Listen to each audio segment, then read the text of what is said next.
لما نحكي معروك معناها رمضان، وما في بيت سوري شامي إلا وبالشهر الفضيل بتكون ريحة البيت معباية بالمعروك.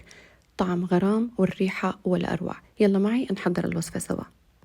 بداية رح أضيف كوب من الحليب الدافي مع معلقة كبيرة من الخميرة، معلقة كبيرة سكر، حركهم شوي اتركهم 10 دقايق على جنب.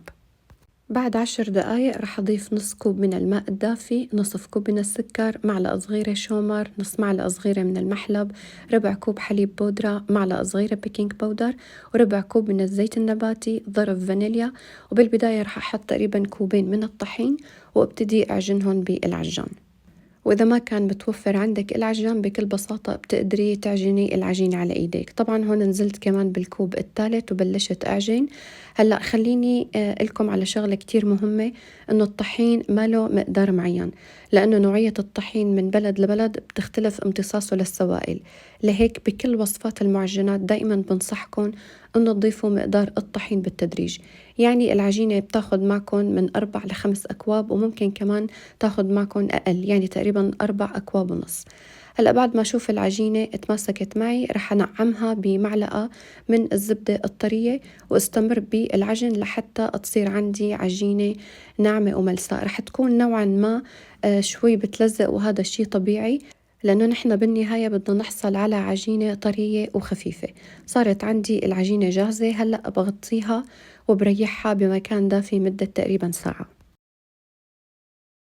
هلا بالنسبة للصواني صبايا بتقدروا تخبزوهن بأي نوع صواني موجودة عندكم، لكن أنا هدول الصواني كتير بحب أعمل فيهن المعروك لأنه شكلهم بيضوي، ونحن بالشام دائما ببيعوا عنا المعروك بهذا الشكل. قسمت العجينة طبعا لقسمين. العجينة جدا طرية، ما في داعي أبدا ترشوا طحين أو ترشوا زبدة على السطح اللي بدكم تستخدمه، تنفرد معكم بكل سهولة ومن دون حتى نشابة. طبعا أنا هون حطيت ورق بارشمنت بيبر بس هيك للاحتياط، وهو كمان ما في داعي لأنه العجينة ما رح تلزق معكم، لكن أنا هيك بحب على طول أني أشتغل. مديت العجينة بالصواني وبلشت استخدم قطاعات الكوكيز لحتى أعمل الديزاين المتعارف عليه على سطح المعروك. إذا ما عندكم قطاعات بتقدروا كمان تستخدموا إبريق الشاي، كمان بيمشي الحال، الغطا تبع إبريق الشاي قصدي. هلأ الخطوة المهمة إنه نغطي العجينة لحتى ترتاح. فيكم تغطوها نص ساعة، ساعة كمان، يعني كل ما ريحتوها أكتر كل ما بتعطيكم نتيجة أحلى. خليط التلميع عبارة عن صفار بيضة، معلقة كبيرة من الحليب، وشوية صغيرة من الخل، وهيك بتكون عندي العجينة جاهزة. طبعا حطيت الملمع على سطح العجينة، بحمل الفرن على درجة حرارة 180 وبدخلهم على الفرن. ما بياخدوا معكم وقت أبدا، كل وحدة وتراقب فرنها. ما أحكي لكم على الريحة صبايا، الريحة غرام غرام.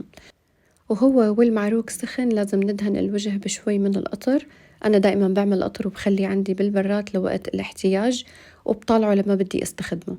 ورشيت عليه شوية سكر وشوية جوز هند ناعم، وكمان هيك بس للزينة لحتى هيك زهر اللون حطيت شوية فستق حلبي، والتزيين هذا الشي راجع لكم. هاي العجينة بتقدروا تعتمدوها حتى بالمعروك المحشي، إذا حبيتوا تحشوا جوز هند أو حتى كمان تمر بتطلع معكم الطعمة غرام. شوفوا ما شاء الله لما قصيت المعروك كيف عندي إياه طري وخفيف وبدوب بالتم ذوبان. يعني هي الوصفة كل رمضان أنا بعملها، حبيت نزلكم إياها هلأ لحتى أذكر المتابعين بالطريقة.